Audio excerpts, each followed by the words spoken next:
I'm Marty Makary with Medpage today. I'm here with Andy Slavitt, who used to run CMS and has been a senior advisor to the Biden administration on COVID. He's also the author of the new book, Preventable, the inside story of how leadership failures, politics, and selfishness doomed the US coronavirus response. He's also, by the way, an editor of Medpage today and is part of our editorial board. So thanks so much, Andy, for all you've been doing. Great to be with you. I'm an admirer of your book, so it's good to finally chat. You've been really sort of at the center of a lot of stuff on COVID early on. I remember even as the pandemic was starting to mount, even rumors that there might be a pandemic, you were following things pretty closely, and I know you were concerned. How did you get first interested in taking a leadership role in speaking out on COVID early on when it was not even recognized to be a problem? So I think I did what everyone else tried to do, which is help any way that I could. And in my case, I had background in responding to large-scale crises, a lot of connection points inside the government and healthcare, and called Jared Kushner, offering to help. I think the other thing that I tried to do was maybe a little bit different is, I think of myself more as an outsider than an insider. So really tried to share the information that I was gleaning with the public as things were going along, but very much trying to help in any way I could. There were a lot of people dying, as we all know, and it's no better time to ask how you can contribute in moments like that. You were sort of right in the mix of everything with the masking debate.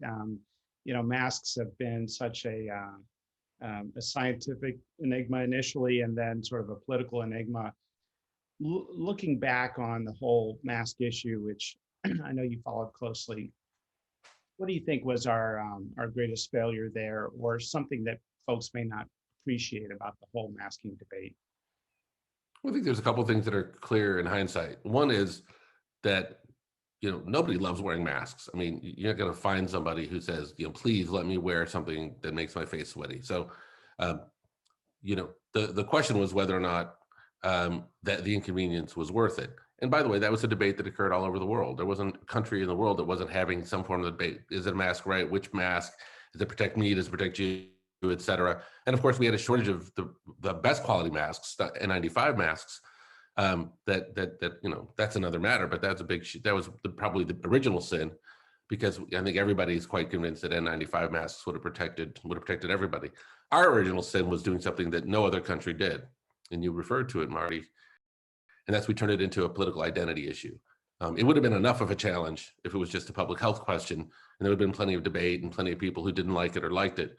But and I think what President Trump saw in it was a wedge issue, and using it as a wedge issue to kind of put forward kind of how anti-establishment and kind of this sort of rebellious vibe, it made the conversation much harder to have. And it sort of poisoned the well to being able to have a public health conversation about masks, which again would have been plenty of debate about it, even in those terms. The problem became, in the US at least, you couldn't have that conversation. Where we are today with masks, Andy, how are you feeling about things? It seems like there's a trade-off between maybe wearing masks too long could jeopardize some credibility when we may need people to put them on again in the future, and at the same time, taking them off prematurely could have risks. So how do you feel about where we are now? I feel like right now it's an individual choice, and it should be. We have very low prevalence of COVID in this country. Notwithstanding that things may change, notwithstanding Delta, notwithstanding other potential variables, at this current moment, and I think probably for most of the summer in most of the country, we have incredibly low prevalence of COVID, and people have been going through a lot. For people who have been vaccinated, I think they should enjoy the freedom to follow the CDC guidance and not wear masks if that's what they choose. But I want to say something about CDC guidance. CDC guidance is one factor you should take into account. There are plenty of other things we do in life that don't just follow the literal science.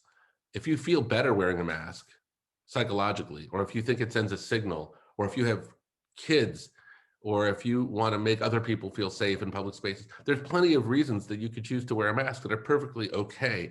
And I don't think we should be side-eyeing people who choose to or don't choose to wear masks. So for people who are vaccinated, I think the CDC science is right as of now. Don't need to wear masks. Don't, and I wouldn't feel the pressure to put them on. But if you feel like wearing them, it's absolutely okay. Now, if you're not vaccinated, it's another story.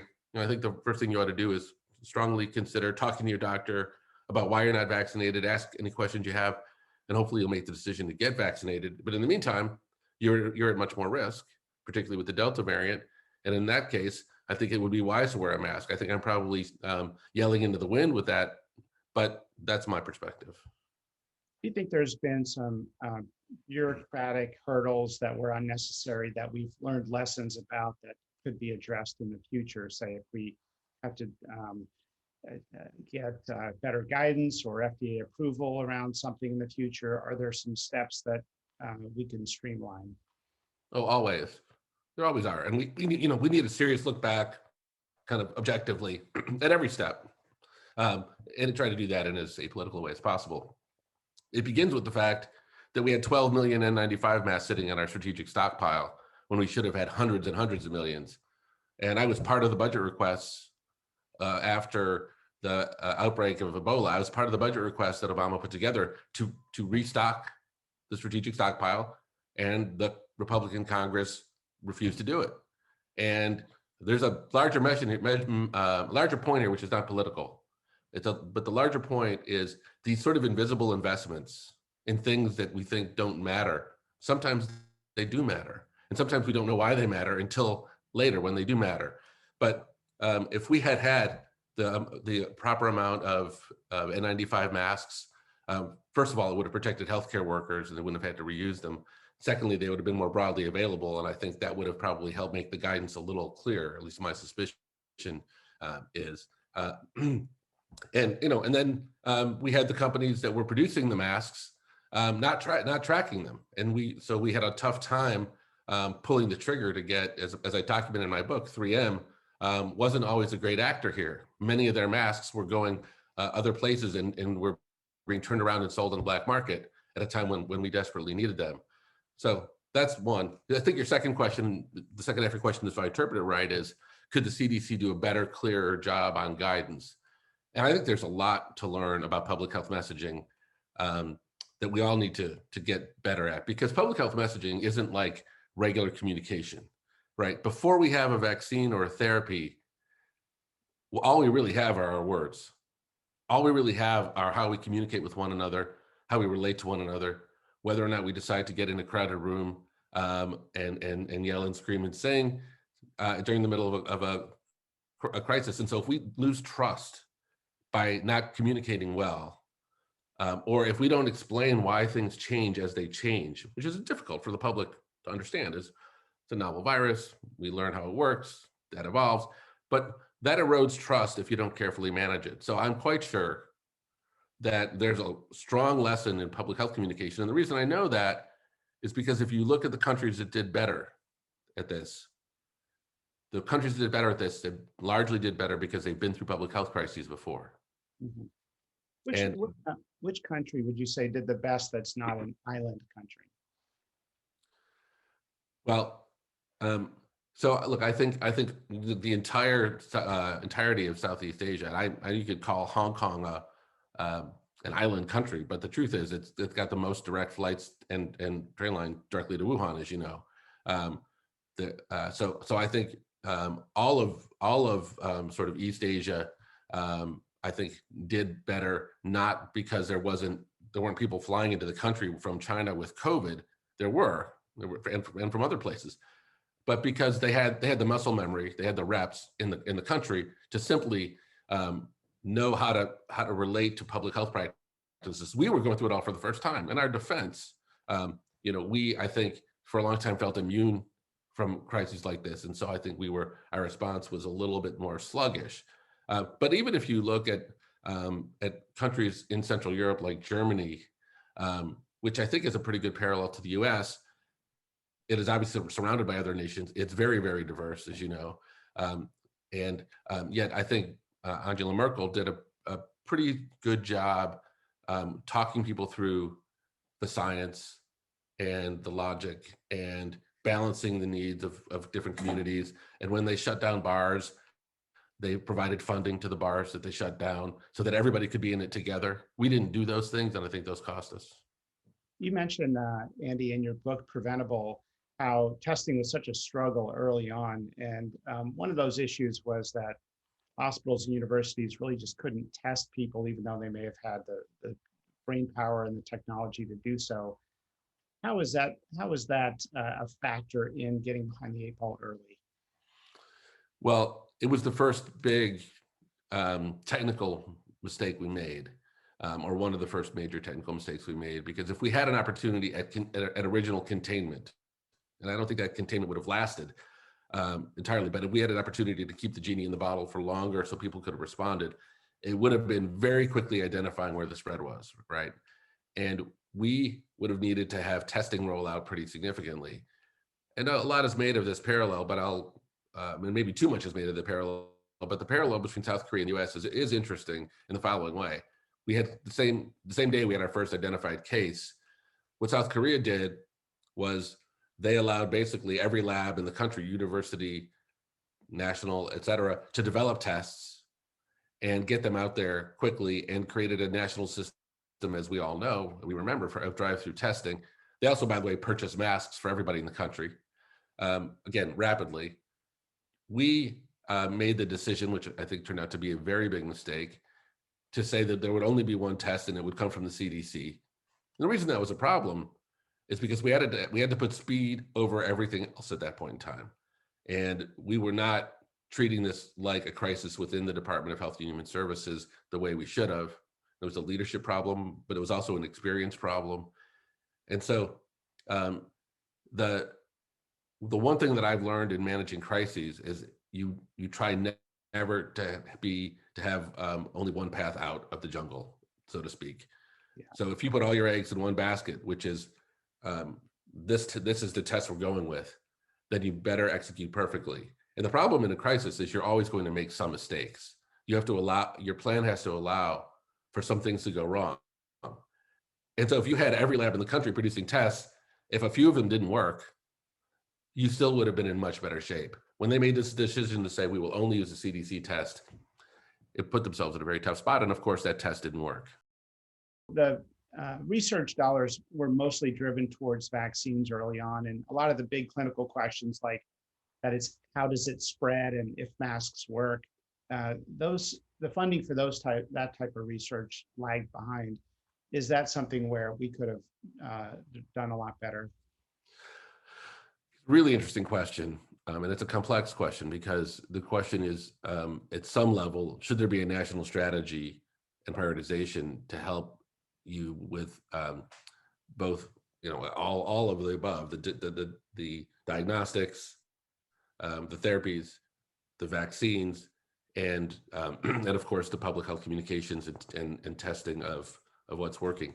And the truth is, you have a limited set of resources. Your most limited set of resources is time. But as you know, every company in the world can't do a clinical trial, right, for their product. So you do have to pick winners. And I know some people will look at that and say, well, whoa, what about the free market? What about, what about unfettered capitalism? And what about, this sounds like national planning. Yeah, it is national planning. It's smart people being prepared and having a plan. And effectively, one of the things that the team at Warp Speed did well was they selected 8 potential winners for and this is on the vaccine side, obviously, and they put their funding, they put their resources behind those, as opposed to having a free-for-all where they tried to take the FDA staff and stretch it across 50 candidates. They focused them on 8. They were making a bet that those would be, among those 8 would be the right ones. That was a smart move on Peter Marks's part. Likewise, I think you can ask the question, what's the role and what's the promise for diagnostics, and how much do we need to invest there? Clearly more, and therapies. Now, it's interesting as it shows in the books, when Peter Marks, who is a career staff at FDA, came up with the idea of Operation Warp Speed, because he's a sci-fi nut, and he presented it to Alex Azar at HHS. Azar's incoming view before that meeting was that it would take too long to develop a vaccine, and that they shouldn't focus on vaccines, they should focus on therapies. to Azar's credit, after he heard Mark's out and Mark's plan for how to get focused on developing vaccines more rapidly, Azar supported it and decided to fund it, and the rest is history. How do you feel about unvaccinated kids going to school in the fall right now? Well, look, I think if presuming that the FDA gives final approval for Pfizer and Moderna, or even just Pfizer, and has a set of recommendations, the ACIP, I presumably will follow with a set of recommendations. And I think I'm interested in what those say, because those should be developed independently, and they should be developed with the process of smarter people than me, people who are more focused on these questions clinically. I guess my perspective would be, if we don't have approval by then, then kids should be going to school in person. I believe it is, on balance, again, my opinion here isn't the monopoly opinion, but my own view is that it's on balance safe for kids to be going to school, and probably with precautions in areas where there's spread. And as we learn more, as we see what's going on in Israel right now, if we believe that something different happens because of Delta, then I probably would make sure that the kids who are going to school unvaccinated were wearing protective masks, and we were having some measure of public safety. So it's going to be a question that's going to have to get answered, obviously, over the next month and a half or so. One area of vaccine hesitancy has been that people sometimes argue that it's under an emergency use authorization and not fully approved. Is the fully approved process something that should be re-examined here? Many are saying, look, there's millions of cases out there. The safety profile is pretty impeccable. And maybe this process is being hung up on what they call the shelf life testing, which is to look at stability testing. And maybe that's, if we could make that a separate approval, a separate label, maybe we could issue a full approval based on safety now.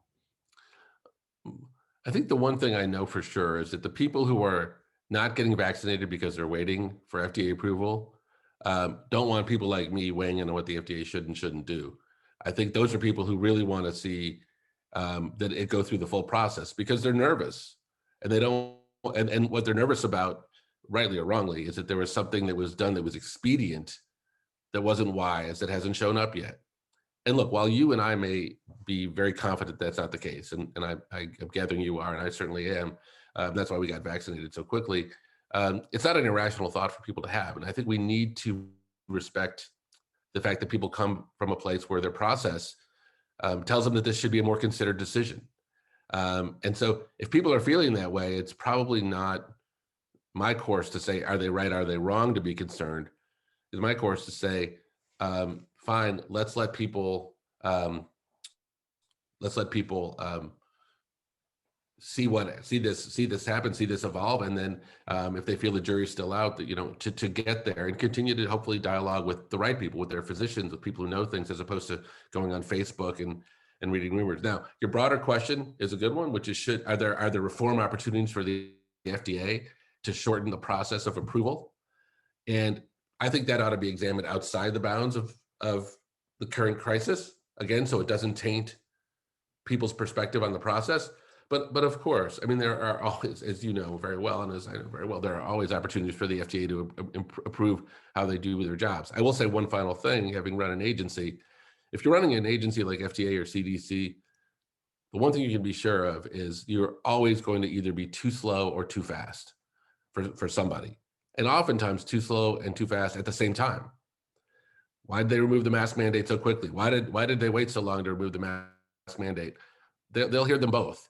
So, they're in a position where they have to make what they believe to be the right call, because unlike all of the people outside the agency, they have to live with the results of what they have to live with the results if they're right and if they're wrong.